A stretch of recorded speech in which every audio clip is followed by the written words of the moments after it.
A Foley man is dead this morning after his car plunged into the Intracoastal Canal in Gulf Shores earlier this morning. Yeah, it happened near the intersection of Canal and 5th Street, just across from Saunders Yachtworks. Neighbors say efforts were made by some at the scene to save the driver, but they couldn't reach him in time. Fox 10 News reporter Hal Sherrick has the victim's name and the latest on the investigation.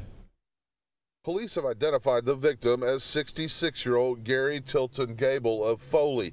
Gable died when his late model Ford SUV sunk in the Intracoastal Canal. The accident was reported just before 8 a.m. by witnesses. Gulf Shores Fire Rescue and its dive team responded along with Gulf Shores Police. What was hoped to be a rescue attempt soon turned into a recovery effort in 20 feet of murky, swift-moving water. It is a stressful situation. It's a dangerous situation for us. But at the end of the day, you know, we've got to do the best we can for the individuals that we're trying to save.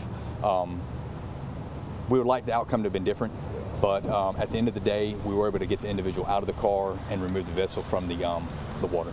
A neighbor who lives across the street said witnesses told him the driver was northbound on 5th Street and ran straight across Canal Road and into the water. Police haven't been able to confirm that's what happened, though. As for what led to the accident, nothing has been ruled out.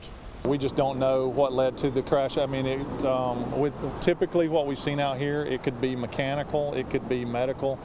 You know, it could be, you know, technically, I guess, could be induced by another vehicle, but there's no evidence of that on the roadway or anything like that. Those who were at the scene right after Gable's SUV went into the canal talked about efforts they witnessed to try and save him. There were some witnesses that saw him do this and tried to give assistance. Gulf Shores PD showed up, and officer took his shirt off and was in the water with the gentleman.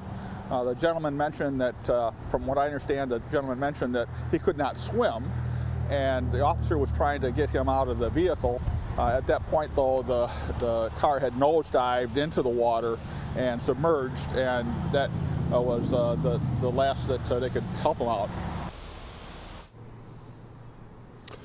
Yeah, I actually have spoken with folks at Gulf Shores Police Department along with Fire Rescue.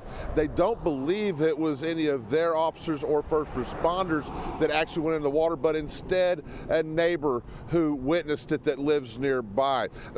Nevertheless, whatever the case, a valiant effort unfortunately just ended in tragedy for this Foley man and his family. We want to certainly keep them in our thoughts tonight. This investigation is continuing. Reporting live in Gulf Shores, Hal Sherrick, Fox 10 News.